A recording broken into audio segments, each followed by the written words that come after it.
In this week's episode, we are going to be discussing actually seeing the signs. Are you seeing the signs? Are you turning a blind eye? Were the signs not signposted enough?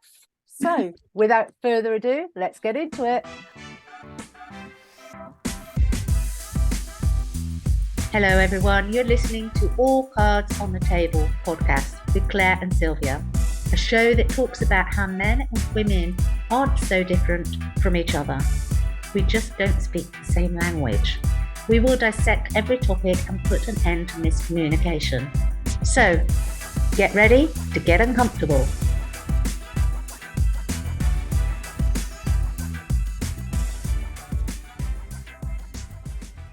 Hi, and welcome back. My name's Claire Attio. Hi everyone, this is Sylvia Yahaira. And as I said, in this week's conversation piece, we've kind of covered this, so we're revisiting it, but I think it's really important because a lot of people are still stuck in their heads about this. They're still licking their wounds from broken relationships because they genuinely feel there were no signs. They genuinely feel that they were completely blindsided and their partner just walked out the door without a buy or leave, and there was no signals along the way. There were no red flags along the way. And Sylvia and I have had a conversation about this, and it can go into so many different directions. Yeah. Signs are always there. It will depend on culture, upbringing, personal investment, personal development, where you're at on your own journey. Is the other person giving hints or actually speaking directly? Are they speaking in a language that you understand? There are so many aspects to this. And I think this is why we've come back to it, haven't we? Because there have been a lot of people out there that have been saying there were no signs. And actually, when you sit them down, they can start to see that there were signs. Yeah. Well, this whole conversation started with me doing the research for our next podcast, and I came across a Reddit post again about a man being completely blindsided that his wife just left him. You know, they've been married for a few years, I think about 18 years. And he's like venting on how he didn't see the clues and how he thought everything was great, and how they had been fighting and she wanted this, she wanted that, but then all of a sudden she got like really quiet. They were able to do things. So he just thought everything was normal. And the amount of comments of women saying like, oh, so she had like an exit, started her exit plan. And so that's the thing. And those are signs. Like, a woman will only fight you and argue with you and try to get you to see where she's coming from. And endlessly, tirelessly, she will be begging, screaming, hoping that you listen to her, whether she's direct or throws subtle like clues or things like that. It really, like you said, it depends on the culture and the upbringing and the environment. But when she goes silent and she's all of a sudden agreeing with you and going with the flow and not really bringing up arguments and kind of goes like, okay, whatever you want. Sure, let's do this. That is what they call the silence before the storm. And that is kind of like the expression of I'm preparing. So I'm not going to draw any more attention towards me because I'm starting to put my eggs in all the right spots to make sure. Mm-hmm. And those are the signs that people like, I don't understand. Like he was saying, I don't get it. Everything was fine. And the comments were like, no. Mm-hmm. The fact that she went silent and she's not fighting anymore, that was the biggest red flag. Well, I think both men and women do this. It's not just I think women. It's interesting, isn't it? Usually, it's with percentage-wise, the statistics show that it's the women that do the walking. Mm-hmm. But when you actually get into the nitty-gritty of the relationship, very often it's because the man in a large percentage of those where the women has walked, and I'm not saying all, but a large percentage of those where the women have walked and they've made their exit plan, it's because their partner stopped investing a long time ago. And that, and they get complacent in the, okay, well, I'm paying the bills and I'm doing this and I'm doing that. I'm taking her out once a year on our anniversary, and that's my job done. And the woman's there arguing, saying, I want more, I want more, I need to see the investment into us. That's what she's arguing for. Whether that comes out, unfortunately, the problem is humanity are infantile, and I don't mean that in a derogatory way, but we're infantile in our ability to communicate. We're still learning such a lot. And so so a woman who is asking for investment, they're not asking for investment, they're usually coming across as being quite naggy, or that's the perception, and so it's dismissed. And as Sylvia quite rightly said, they get to a point that they pull back their energies from investing into us and fighting for the relationship, and start investing in themselves. And they start making, and it's not done in, again, it can be perceived, that exit plan can be perceived as sneaky and underhand, but that's usually not the intention behind it. It's usually just a switching of the energies from investing into the relationship to investing in me. Okay, I'm why am I investing into a relationship? The other one's quite happy to leave dead in the water. And so that self-preservation comes in, and they pull that back to themselves. And it's not that they just like you, it's very good point that you brought. It's not a sneaky way. It's just at one point, the reason why most women go silent and doesn't push anymore is the light bulb went on and goes, oh, he has left this marriage a long time ago, and I'm the only one fighting in it. And so I need to redirect. And so at that point, if they have children, especially small children, she needs to take all of that into consideration. She needs to figure out what is going to be her next move in towards of staying or leaving. The funny thing is that eventually most women leave because they're stuck with a partner who does absolutely nothing for them, and not just providing, because now since she started putting herself first and the energy first, she started to realize she's happier.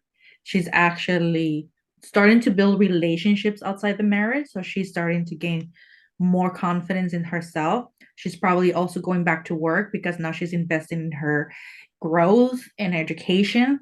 And then she starts to realize, like, so why am I here? And that's when, and it's not like I'm going to invest on me because I'm gonna exit this marriage. It's more it starts off investing in me to grow, to find out who I am now, because I realized that marriage is done. They left. And I'm going to stop you there, because when either side starts investing in themselves, they're not even at that point of that marriage is done. They're at the point of, well, I need to make myself happy. I need to make myself happy. Yeah. Subconsciously, they know that. Like, it's kind of like aha moment, like, oh, Elvis has left the building kind of deal. And so they started like that, putting their effort and energy on their children, themselves, growing, building up new relationships, and starting to see that. And eventually they realize that either they've outgrown that relationship by much, much more, and then go, well, there's really no point of me staying. And that's why it could be sneaky, because she finally does leave. Or in a very 0.001% time of once in a million years, the man realizes it and they start to change and see her and grow with them. But Mm-hmm. like I said, that's like a minuscule percentage. But Mm-hmm. there is sometimes people hold on to that hope, and they believe in that hope for that little tiny, tiny, tiny speck of percentage that the husband or the spouse, actually, I should say, the spouse will see their new light and, you know, restart or enlight this relationship, which is not. And so they do stay longer. But also, I've noticed that those women can live forever with a partner, even if they're not in love or with someone. So I have actually come across with a few people that are married, have been married for many years, but they're not in love with that person. They're Mm-hmm. not going to care for that person.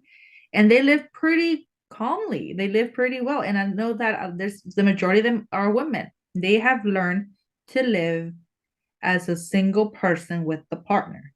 Usually it is because it doesn't affect them, or they're hoping, or they're lingering for that one spark of hope. So what's the energy exchange there?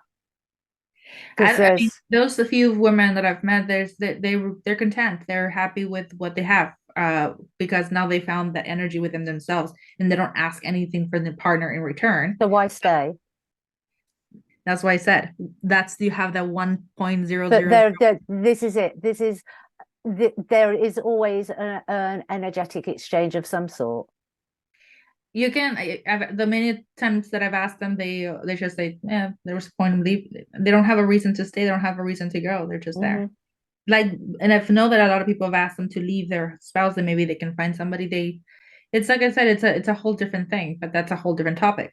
But there is that percentage that will stay, Mm-hmm.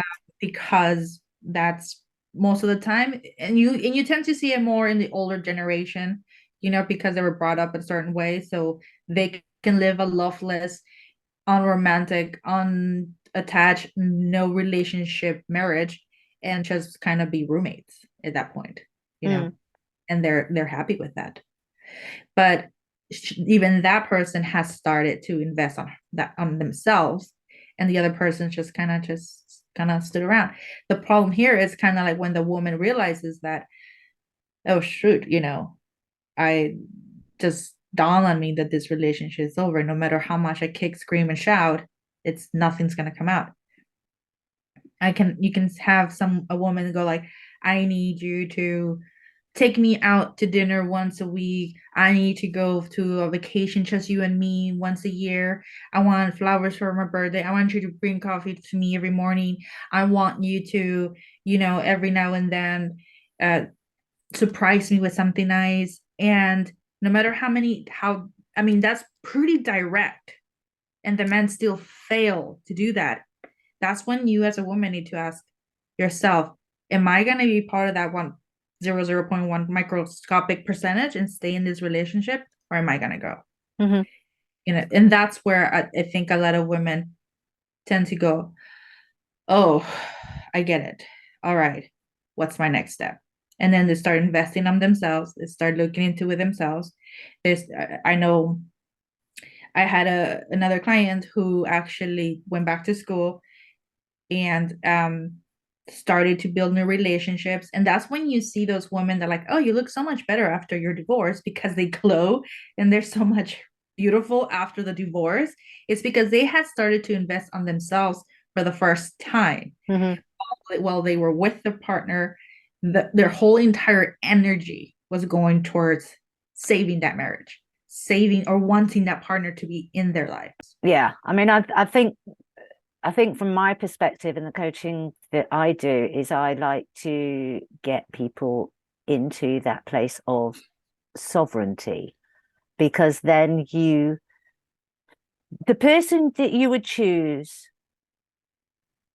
pre-personal development program Mm-hmm. and the person you choose to spend your life with post, they're at complete opposite ends of the spectrum. Now, that's not to say that if you're in a relationship, you can't move that up together, because that can be done if both are invested. But it's so important because, as you said, you're asking. Whereas if you knew who you were, if you understood yourself deeply, when you were looking for a partner, you would be looking for somebody who actually got that, who actually would know you, not the persona that you were brought up to be, or society had molded you into, or your cultural heritage had given you all these ideas of who you should be. You are you. And so you look for somebody that vibrates at that same frequency, that understands you, understands that, and they are them. It's But that's finding that almost partner. nearly impossible. It's impossible for you to Mm. have that in the beginning. It's impossible for you to know those things. It's even if he's like, oh, I mean, I can tell you sit right here right now. It's like, oh, I had the most amazing vibration and we understood each other and I met the soul of my life and I married him. And 10 years down the drain, that's not at all who that person is. And it wasn't me. It wasn't me that I failed at seeing this, but because at the moment, like you said, the vibration was there, everything was there. That they did everything that I checked every mark. I knew that person. 5 years into it, that person is still the same, that person. And then it just There, goes into, there, I've got you there. That person's the same. So that person's not growing, because in 10 years' time, you're not the same person you were 10 years ago. And so it's having somebody that is at the same vibration, and then you grow at that same vibration. And that doesn't always work. And I think this but is I the mean, thing. This if, is the problem with society, and the problem with relationships is we think of longevity rather than thinking in the moment, thinking in the time. mhm. And this creates a massive issue, because it's that happy ever after. And yet, happy ever after does exist when there is a foothold in reality of, okay, I'm sharing my life with this person. We are now two people, not one. I can't have it just my way. We have to be looking at both, and vice versa. The other person has to think, this is two people, not one. We Mhm. have to work at this together. Right. What I meant about that 5 years are still in person, it's meaning they're still doing the same things we were doing. And then somehow between the sixth, seventh, eighth mark, they stop investing. Like you said, they stop putting in the effort. And Mm-hmm. so therefore was it, and of course, it's not going to be the same because you have children, you have other things, and all of that goes into factors. So I'm aware of this. But if the person is merely asking for one night out in the month to be alone with you to get your attention, and your answer is no, or I don't have time, and you have x amount of reasons why you can't do it. Some of them could be valid. We don't have a babysitter, we don't have money, we don't have everything. But there's always, like you said, when there's a will, there's a way. And Mm-hmm. if they really wanted that, they're going to invest on it. They're going to figure Yeah. out a way to it. It's when they don't, and Mm-hmm. they realize, like, she should have known or he should have known that we didn't have the money, we didn't have this. So their idea of going out and date consists of money or consists of another excuse that for that person seems valid, but for the other person goes, no, we can just go out for a walk. We can just go do, the point is being alone together. Mm-hmm. We can be together. Mm-hmm. And that's where the fighting starts, because they don't start, the communication is not We've clear. you've no, you've got the Their you've their yeah. love communication is the same. The love communication for one person could be X and the other one is Z, and they think they're communicating and they're Mm-hmm. not. Mm-hmm. So that's the problem when they start seeing that, and then you start noticing that the other person starts getting louder and louder because they feel unheard. Mm-hmm. And the other person's like, oh my God, they're whining, complaining, and this, I don't get it. Why do they want this? I've tried this. I'm tired. I go to work. I come home. I just want a piece of quiet. I want to be quiet, blah, blah, blah, blah. And it's because when we feel unheard, we tend to shout because we feel unheard. And that's a normal psychology. People that are screaming, they feel unheard. Mm-hmm. That's why they scream, right? So when that your spouse is asking in whatever shape or form, and you feel like they're nagging you and they're like telling you something, it's because honestly, they feel you're not actively listening. Like you're listening, but you're not. Hmm. You're just taking in, but you're not actually taking the time to process it, what's actually happening. And therefore they feel unheard. They feel like they're not being cared for, that they're being disrespected, whatever the scenario is. So with this post, what I was saying is just that the signs were there. The signs were all right there. They just, for some reason, failed to see them. And I say failed because obviously this person is hurt and they're coming at like, what the hell? I thought we were good.